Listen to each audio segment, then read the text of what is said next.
आज JS cooking corner में हम बनाएंगे श्राद्ध के लिए थाली।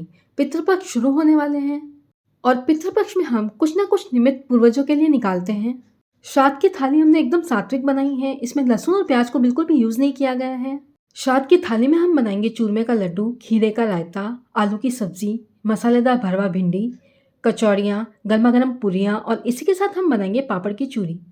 और भी आपको इसी तरह की इजी, टेस्टी और इनोवेटिव रेसिपीज देखनी है तो जेएस कुकिंग चैनल पर जाकर आपको सब्सक्राइब बटन को क्लिक करना होगा और जो सब्सक्राइब बटन के पास बेल आइकन दे रखा है उसे भी आपको दबाना होगा, जिससे आपको मेरी रेसिपीज का नोटिफिकेशन तुरंत मिल जाए।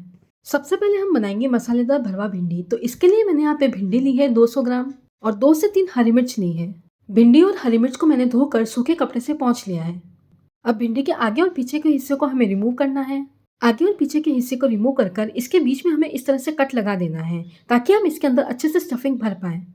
भरवा भिंडी को आप 2 तरीके से बना सकते हैं। एक तो आप इस तरह से कट लगाकर इसके अंदर स्टफिंग भर सकते हैं और दूसरा तरीका ये है कि आप इसे बिना स्टफिंग किए भी बना सकते हैं, सिर्फ आपको इसमें कट लगाना होगा। अब इसी तरह से हरी मिर्च के आगे और पीछे के हिस्से को रिमूव कर इसमें कट लगा लेंगे। अगर आप तीखा नहीं खाते हैं तो आप चाहें तो हरी मिर्च के बीज रिमूव कर सकते हैं। इस तरह से हमने हरी मिर्च और भिंडी में कट लगा लिए हैं। अब भरवा भिंडी का मसाला बनाने के लिए हमने यहाँ पे लिया है एक बोल। इसके अंदर हम डालेंगे 1/4 चम्मच सौंफ, 1/4 चम्मच काला जीरा जिसे हम कलौंजी या किरायता भी कहते हैं। अब इसी के साथ जाएगा यहाँ पे 1/4 चम्मच हल्दी पाउडर। अब 2 चम्मच के करीब इसके अंदर जाएगा धनिया पाउडर। धनिया पाउडर भरवा भिंडी में थोड़ा ज़्यादा ही डलता है। अब इसी के साथ हम यहाँ पे डालेंगे नमक। नमक हम स्वादानुसार डाल रहे हैं। 1/4 चम्मच मैंने यहाँ पे नमक डाला है। 2 चम्मच के करीब इसके अंदर जाएगा लाल मिर्च पाउडर। सभी मसालों की क्वांटिटी आप अपने अकॉर्डिंग ऐड कर सकते हैं, कम ज़्यादा जैसा आपको पसंद हो। 1/4 चम्मच अमचूर पाउडर हम इसमें डालेंगे। इसके अंदर जाएगा 2 चम्मच के करीब तेल और इन सभी चीज़ों को हमें अच्छे से मिक्स कर लेना है। स्टार्टिंग में मैंने आपको बताया था ना कि हम भरवा भिंडी 2 तरीके से बनाएंगे, तो उसके लिए हम यहाँ पे कुछ भिंडी में स्टफिंग भरेंगे और कुछ भिंडी हम बिना स्टफिंग के रखेंगे। तो यह आपकी चॉइस है, आप चाहें तो सभी भिंडी में स्टफिंग भर के भरवा भिंडी बना सकते हैं या फिर आप चाहें तो भिंडी में स्टफिंग के बिना भी आप भरवा भिंडी बना सकते हैं। दोनों ही तरीके मैं आपको बता दूंगी। भरवा भिंडी के लिए स्टफिंग बनकर हमारी तैयार है। अब जो भिंडी में हमने कट लगा के रखे थे उसमें हम स्टफिंग भरेंगे। अब जो भिंडी में हमने कट लगा के रखे थे तो भिंडी को हमें इस तरह से फैला देना है और जो स्टफिंग हमने बना के रखी है उसे हमें हाथों में लेकर इस तरह से फिल कर देना है। तो इस तरह से हमें भिंडी में स्टफिंग कर लेनी है। अब इसी तरह से हम हरी मिर्च में भी स्टफिंग भरेंगे। भरवा भिंडी में आप अगर इस तरह से हरी मिर्च मिलाएंगे तो बहुत ही मज़ेदार आपकी मसालेदार भरवा भिंडी बनकर तैयार होगी। जो तरीका मैं आज मसालेदार भरवा भिंडी बनाने का आपके साथ शेयर कर रही हूँ, ऐसा तरीका आपने आज से पहले कभी नहीं देखा होगा। मैंने सिर्फ 2 से 3 भिंडी में स्टफिंग भर के आपको बताया है कि आप इस तरह से भी इसे बना सकते हैं। मैं इसे फिलहाल बिना स्टफिंग के बना रही हूँ। तो कढ़ाई में अब हम डालेंगे 3 चम्मच के करीब तेल। तेल को हमें बढ़िया से गर्म होने देना है। अब 1/4 चम्मच इसके अंदर हम डालेंगे जीरा और जीरे के चटकने के बाद इसके अंदर हम डालेंगे 1/4 चम्मच हल्दी पाउडर और जो भिंडी में हमने कट लगा कर रखे हैं और जो मसाला हमने भरवा भिंडी में भरकर रखा है उसे हम इसके अंदर डाल देंगे। अब इस भिंडी को हमें तब तक कुक करना है जब तक कि ये हल्की सी सॉफ्ट ना हो जाए। इसे हमें हाई फ्लेम पे नहीं पकाना है, स्लो फ्लेम आपको गैस की रखनी है। कंटिन्यूसली हमें इसे चलाने की जरूरत नहीं है, बीच बीच में आप इसे चम्मच से चेक करते रहिए। भिंडी हमारी हल्की सी सॉफ्ट हो गई है। अब जो स्टफिंग का मसाला हमने तैयार किया था वो हम इसके अंदर डाल देंगे। चाहे तो इस स्टफिंग के मसाले को इसके अंदर भर के भी बना सकते हैं और बिना भरे भी आप इसे बना सकते हैं, यह आपकी चॉइस है। गैस की फ्लेम आपको बिल्कुल स्लो रखनी है, नहीं तो आपकी जो स्टफिंग है वो नीचे जल जाएगी। स्टफिंग का मसाला ऐड करने के बाद इसे हमें आधा मिनट तक कुक कर लेना है ताकि हमारे जो मसाले हैं वो अच्छे से पक जाए। तो तैयार है हमारी मसालेदार भरवा भिंडी। अब इसे हम एक सर्विंग बोल में ट्रांसफर कर लेते हैं। इस मसालेदार भरवा भिंडी को आप बच्चों के टिफिन बॉक्स में भी बनाकर भेज सकते हैं, बच्चों को बहुत ही पसंद आएगी। भरवा भिंडी हमने बनाकर तैयार कर ली है। अब हम आलू की सब्जी बनाने के लिए चलते हैं। तो गैस पर हम चढ़ाएंगे प्रेशर कुकर। उसमें हम डालेंगे 3 चम्मच तेल। तेल को हमें बढ़िया से गर्म होने देना है। तेल गर्म होने के बाद 1/4 चम्मच इसके अंदर जाएगा जीरा और 1/4 चम्मच ही इसके अंदर जाएगी राई। जीरा और राई दोनों को हमें अच्छे से तड़कने देना है। अब इसी के साथ जाएगा 1/4 चम्मच हल्दी पाउडर। आलू की सब्जी बनाने के लिए मैंने यहाँ पे एक आलू लिया है जिसे मैंने धोकर इस तरह से कट कर लिया है। आलू को डालने के बाद आधी बारीक कटी हरी मिर्च इसके अंदर जाएगी। एक रफली चॉप किया हुआ टमाटर हम इसमें डालेंगे। 1.5 चम्मच के करीब लाल मिर्च पाउडर इसके अंदर हम डालेंगे। 2 चम्मच इसके अंदर हम डालेंगे धनिया पाउडर। अब स्वाद के अनुसार इसके अंदर हम डालेंगे नमक। अब इसी के साथ हम इसके अंदर डालेंगे 1/4 कप पानी। फ्रेंड्स, मैं यहाँ पे गरम मसाला पाउडर डालना भूल गई हूँ, तो अब हम यहाँ पे डालेंगे 1/4 चम्मच गरम मसाला पाउडर। अब प्रेशर कुकर की लिड को हम बंद करेंगे और इसे हमें 3 सीटी आने तक कुक करना है। 3 सीटी आने के बाद गैस की फ्लेम हम ऑफ करेंगे। प्रेशर कुकर को हम ठंडा होने देंगे और प्रेशर कुकर हमारा ठंडा हो रहा है तब तक हम खीरे का रायता बना लेते हैं। तो अब हम यहाँ पे लेंगे एक बोल और बोल में हमें जितना रायता बनाना है उतना हम दही ले लेंगे। एक बोल रायता मैं बना रही हूँ तो इसके लिए मैंने यहाँ पे एक बोल दही लिया है।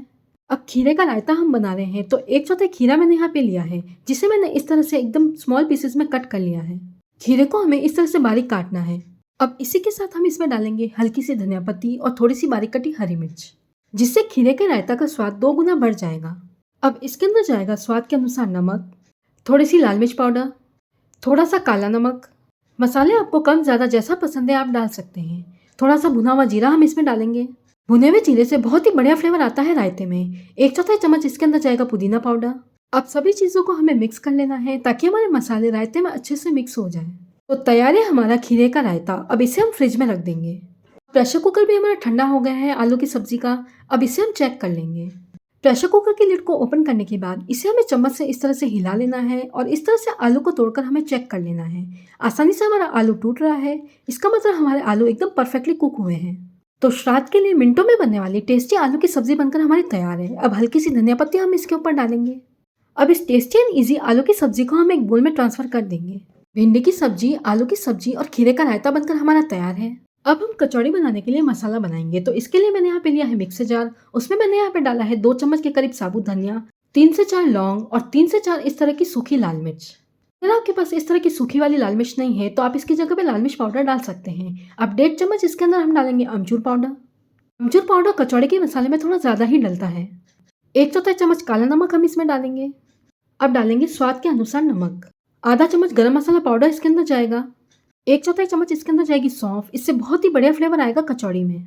1 चौथाई चम्मच इसके अंदर जाएगी हींग। अब 1 चौथाई चम्मच इसके अंदर हम डालेंगे हल्दी पाउडर, जिससे हमारी कचौड़ी के मसाले का कलर बहुत ही बढ़िया आएगा। वैसे तो हमने इसके अंदर सूखी लाल मिर्च डाली है, लेकिन फिर भी हम इसके अंदर डालेंगे 1 चम्मच के करीब लाल मिर्च पाउडर। भाई जब तक कचौड़ी का मसाला चटपटा और तीखा नहीं बनेगा तब तक कचौड़ी खाने का मज़ा ही नहीं आएगा। मिक्सर जार को ढककर मैंने इसे इस तरह से दरदरा पीस लिया है। कचौड़ी के मसाले को हमें इस तरह से दरदरा ही पीसना है, जिस तरह से हलवाई वगैरह पीसते हैं ना, बस उसी तरह से। इस तरह से अगर आप कचौड़ी का मसाला बनाएंगे तो गारंटी है एकदम हलवाई वाली आपकी कचौरियाँ बनेंगी। अब कचौरियाँ बनाने के लिए उसके लिए हम सबसे पहले आटा लगाएंगे। तो 1 कप गेहूं का आटा मैंने यहाँ पे लिया है। हम इसे श्राद्ध के लिए बना रहे हैं तो मैदे का यूज़ बिल्कुल भी नहीं करेंगे। चुटकी भर नमक हम इसमें डालेंगे। अब कचौड़े में बढ़िया सा खस्तापन आए इसके लिए हम डालेंगे यहाँ पे 3 चम्मच तेल। तेल का मोयन हमें इसमें अच्छे से लगाना है।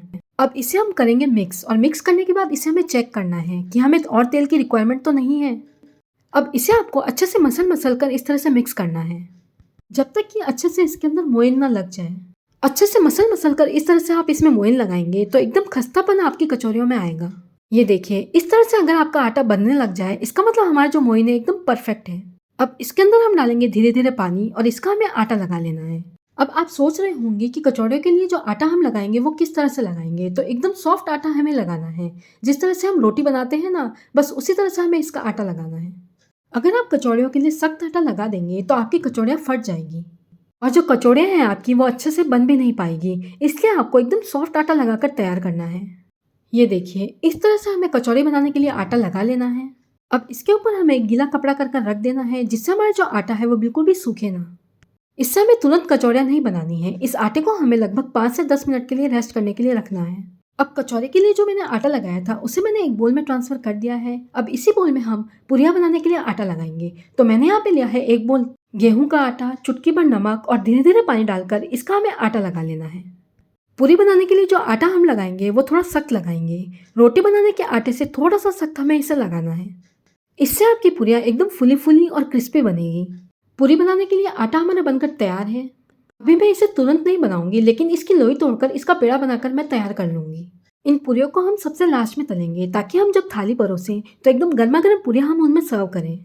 इस तरह से लोई तोड़कर इनके पेड़े बनाकर इन्हें हमें गीले कपड़े से ढककर रख देना है ताकि ये सूखे ना। अब कचौड़ियाँ बनाने के लिए आटा हमारा रेस्ट कर रहा है, तब तक हम यहाँ पे स्टफिंग बना लेते हैं कचौड़ी के लिए। 1 कप मैंने यहाँ पे बिना छिलके वाली मूंग दाल ली है, जिसे मैंने इस तरह से 2 घंटे के लिए भिगो दिया था।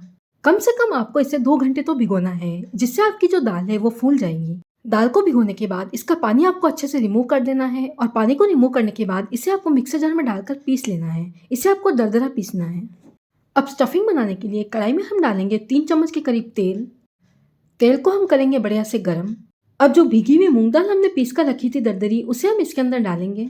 इसका पानी हमने अच्छे से रिमूव कर दिया था और इस तरह से हमने इसे दरदरा पीस लिया था।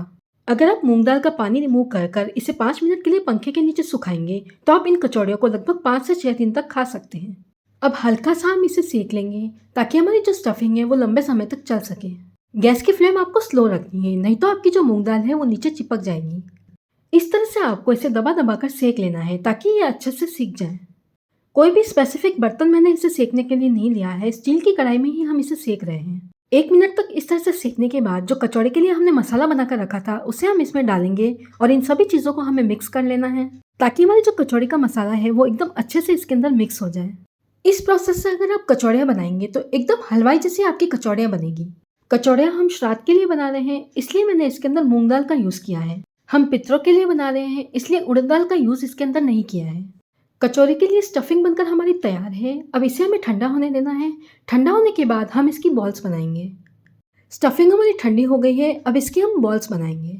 जो छोटे साइज़ का नींबू होता है ना, बस उस साइज़ की हमें बॉल्स बनाकर तैयार करनी है। इस तरह से मिक्सचर को हाथों में लेकर आपको इस तरह से बॉल्स बना लेनी है, जिस तरह से हलवाई वगैरह करते हैं ना, बस उसी तरह से। इस तरह से अगर आप बॉल्स बना लेंगे तो कचौरी में आपको स्टफिंग भरने में आसानी होगी। तो सभी बॉल्स हम इस तरह से बना लेंगे। तो कचौरी में स्टफिंग भरने के लिए सारी बॉल्स हमने इस तरह से बनाकर तैयार कर ली है। जो बॉल्स हमने बनाई है लग रही है ना एकदम हलवाइयों जैसी। हलवाई वगैरह ना इसी ट्रिक को फॉलो करते हैं। इसी ट्रिक से आपकी जो कचौरियाँ हैं एकदम परफेक्ट बनेगी। कचौरियों के लिए जो आटा हमने अभी लगाया था उसे लगभग 10 से 15 मिनट हो गए हैं। ये देखिए एकदम परफेक्टली हमारा आटा सेट हो गया है। अब इस आटे को हमें एक बार फिर से गूंथ लेना है। आटे को एक बार फिर से गूंथने से इसकी लोई हमारी अच्छे से बनेगी। अब जो बड़ी साइज का नींबू होता है उस आकार की हमें लोई बनाकर इसका पेड़ा बनाना है। इस तरह से पेड़ा बना लेने के बाद अंगूठे से हल्का सा बीच में से प्रेस करना है और इसे हमें साइड से इस तरह से हल्का हल्का प्रेस करते रहना है। सभी किनारों को आपको इस तरह से इवनली प्रेस करना है। कचौड़ी बनाने के लिए हमें इसे बीच में से पतला नहीं करना है। अगर आप ज्यादा पतला बीच में से कर देंगे तो आपकी स्टफिंग बाहर निकल जाएगी और हो सकता है तेल में डालते ही आपकी कचौरियां फट जाए। इस तरह से आपको अंगूठे से करते हुए हाथों को इवनली चलाना है। आप चाहे तो इसे चकले पर बेलकर इस तरह से शेप दे सकते हैं। इस तरह से इसे फैलाने के बाद जो स्टफिंग के लिए बॉल्स हमने बना के रखी थी उसे हम इसके बीच में इस तरह से डाल देंगे। अब इसे हमें करना है सील। तो सील करने के लिए आपको जिस तरह से हम मोमोज और मोदक बनाते हैं ना, बस उसी तरह से आपको करना है। इन दोनों ही किनारों को हमें हाथों से पकड़कर एक के ऊपर एक रखना है। जो स्टफिंग की बॉल हमने इसमें डाली है उसे हमें अंगूठे से हल्का सा प्रेस करते जाना है और इसे हमें इस तरह से सील कर लेना है। अच्छे से आपको सील करना है, नहीं तो इसकी स्टफिंग बाहर निकल जाएगी। ये देखिए इस तरह से हमें इसे सील कर लेना है। अब जो एक्स्ट्रा पार्ट है इसे हमें रिमूव कर देना है। अगर आप चाहें तो इसके एक्स्ट्रा पार्ट को रिमूव ना करके इसके अंदर ही दबाकर इसे सील कर सकते हैं। इसका जो एक्स्ट्रा पार्ट था उसे मैंने रिमूव कर दिया है और इसे हमें इस तरह से अंदर की तरफ दबा देना है। इस तरह से दबा देने के बाद अब इसे हमें पलटना है और पलटने के बाद इसे हमें एकदम हल्के हाथों से प्रेस करना है। इसे हमें सब तरफ से इवनली प्रेस करना है। स्पेशली आपको किनारों में से इसे अच्छे से प्रेस करना है। बीच में से आपको सिर्फ हल्का सा इसे प्रेस करना है। बीच में हमें थोड़ी मोटाई रखनी है जिससे हमारी कचौरियाँ एकदम फुली फुली बनेगी। कचौरी को शेप देते वक्त अगर आप इसे बीच में से पतला कर देंगे ज्यादा तो कचौरियाँ आपकी तेल में जाते ही फट जाएगी। ये देखिए इसकी मोटाई देखिए आप। इस तरह से हमें कचौरियों को सील करना है। इस तरह से हमने इसे सील किया है कि कहीं से भी स्टफिंग बाहर नहीं निकली है। अब इसे हम रख देंगे एक प्लेट में और इसी तरह से हम सभी कचौरियाँ बनाकर तैयार कर लेंगे। कचौरियाँ तलने के लिए तेल मैंने पहले से गर्म होने रख दिया है। कचौरियाँ बनाने के लिए तेल आपको पहले पूरी तरह से गर्म कर लेना है। उसके बाद आपको तेल को हल्का सा ठंडा करना है। कचौरियाँ हम एकदम गर्म तेल में नहीं डालेंगे, इसे हमें मीडियम गर्म तेल में डालना है। अगर आप स्टेप बाय स्टेप पूरा प्रोसेस फॉलो करेंगे तो कचौड़ियाँ एकदम आपकी हलवाई जैसी परफेक्ट बनेगी। तो एक भी पार्ट आप इस वीडियो का स्किप मत कीजिएगा, वीडियो को पूरा ध्यान से देखिएगा। कचौड़ियाँ हमने सभी बनाकर तैयार कर ली है। अब इसे हम फ्राई करने के लिए चलते हैं। जैसा कि मैंने पहले कहा था, तेल को मैंने पहले से गर्म होने रख दिया था और गर्म होने के बाद उसे मैंने हल्का सा ठंडा कर लिया है। इस तरह से डालकर हम इसे चेक कर लेंगे। ये देखिए डालते ही ये एकदम से ऊपर नहीं आ रहा है, धीरे धीरे कर ये ऊपर आ रहा है। इसका मतलब हमारा जो तेल है कचौरियों के लिए एकदम परफेक्ट है। इसे हमें रखना है एकदम स्लो फ्लेम पे और एक एक करके इसके अंदर हम डालेंगे कचौरियाँ। ये देखिए कचौरियाँ डालते ही ऊपर नहीं आ रही है, सिर्फ हल्के हल्के से इसके ऊपर बबल्स आ रहे हैं। इस तरह से अगर आप इन्हें मीडियम गर्म तेल में डालेंगे तो कचौरियाँ एकदम आपकी परफेक्ट और खस्ता बनेगी। इन्हें हमें बिल्कुल भी छूना नहीं है। ये देखिए धीरे धीरे ये अपने आप ही ऊपर आती जाएगी। जब तक कचौरियाँ पूरी तरह से ऊपर ना आ जाए उसे आपको बिल्कुल भी टच नहीं करना है। एक एक करके सभी कचौरियाँ हमारे तेल में तैरकर ऊपर आ गई है। अब इसे हमें कलची से पलट लेना है। एकदम हल्के हाथों से हमें इसे पलटना है ताकि हमारी कचौरियाँ बिल्कुल भी फटे ना। कचौरियों को हमें गोल्डन ब्राउन और क्रिस्प होने तक तलना है, बिल्कुल भी जल्दी नहीं करनी है इसे तलने में। एकदम स्लो फ्लेम पे हमें इसे फ्राई करना है। कचौरियाँ हमारी क्रिस्प और गोल्डन ब्राउन हो गई है। अब इसे हम निकालेंगे कलची से। कचौरियों का एक्स्ट्रा ऑयल हमें रिमूव कर देना है। अब इसे हम करेंगे बोल में ट्रांसफर। कितनी खस्ता कचौरियाँ बनकर हमारी तैयार हुई है। कचौरियों को हम रख देंगे साइड में। अब लास्ट में हम पूरियाँ बनाने के लिए चलते हैं। थाली हम बना रहे हैं और थाली में जब तक गर्मा गर्म पूरियाँ ना हो तो थाली अधूरी सी लगती है। पूरियाँ बनाने के लिए जो लोई हमने बना के रखी थी उस पे मैंने हल्का सा ऑयल लगा लिया है और उसे हमें इस तरह से बेलन से बेल लेना है। बेलन को आपको सब तरफ से इवनली चलाना है ताकि आपकी पूरियाँ एकदम करारी करारी और फूली फूली बने। इस तरह से हमने पूरियों को बेल दिया है। अब इसे हम तलने के लिए चलते हैं। पूरियों को तलने के लिए तेल आपका एकदम गर्म होना चाहिए। अब पूरी को डालते वक्त गैस की फ्लेम आपको हाई रखनी है और जब आपकी पूरी इस तरह से फूलकर ऊपर आ जाए तब गैस की फ्लेम हम स्लो करेंगे ताकि हमारी पूरियाँ एकदम करारी करारी और क्रिस्पी बने। पूरियों को हमें पलट पलट कर गोल्डन ब्राउन और क्रिस्प होने तक तलना है। एक पूरी इस तरह से ऊपर आ जाए उसके बाद हम इसी कढ़ाई में दूसरी पूरी भी डाल देंगे क्योंकि तेल हमने इसमें पूरा ऊपर तक डाला है तो दोनों ही पूरियाँ इस तरह से हमारी एक साथ तलकर तैयार हो जाएगी। और एक साथ आप दोनों ही पूरियों को तलकर थोड़ा सा टाइम भी सेव कर सकते हैं। अब जो पहले वाली पूरी थी वो हमारी गोल्डन ब्राउन और क्रिस्प हो गई है। इसे हम कलची से निकाल लेंगे। दोनों ही पूरियाँ हमारी तलकर तैयार है। चूरमे के लड्डू बनाने की रेसिपी मैंने अपने चैनल पर ऑलरेडी दे रखी है। लिंक मैंने ऊपर आई बटन पर दे दिया है, वहां पर जाकर आप उसे चेक कर सकते हैं। अब हम श्राद्ध के लिए थाली तैयार करेंगे। तो थाली में मैंने सबसे पहले रखे हैं दानेदार चूरमे के लड्डू, आलू की सब्जी, मसालेदार भरवा भिंडी, खीरे का रायता, मूंग दाल की कचौरियाँ और इसी के साथ हम परोसेंगे गर्मा गर्म पूरियाँ। और अब लास्ट में हम इसके अंदर रखेंगे पापड़ की चूरी। इसे मैंने तलकर बनाया है। इसकी रेसिपी मेरे चैनल पर ऑलरेडी अवेलेबल है। लिंक मैंने ऊपर आई बटन पे दे दिया है, वहां पर जाकर आप इसे चेक कर सकते हैं। तो श्राद्ध के लिए यानी कि पितृपक्ष के लिए बहुत ही टेस्टी थाली बनकर तैयार है। इस श्राद्ध की थाली को बनाने में बहुत ही कम समय लगेगा अगर आप इसकी प्लानिंग पहले से कर लेंगे। यानी कि आपको क्या क्या चीज़ें इसे बनाने के लिए चाहिए उसकी तैयारी आपको पहले से कर लेनी है ताकि आपकी श्राद्ध की थाली बहुत ही कम समय में बनकर तैयार हो जाए। आने वाले इस पितृपक्ष में इस श्राद्ध की थाली को आप जरूर बनाइए और अपने पितरों को अर्पित कीजिए। और आपको मेरी इस श्राद्ध की थाली की रेसिपी कैसी लगी? अगर आपको मेरा वीडियो अच्छा लगा तो वीडियो को लाइक और शेयर करना ना भूलें।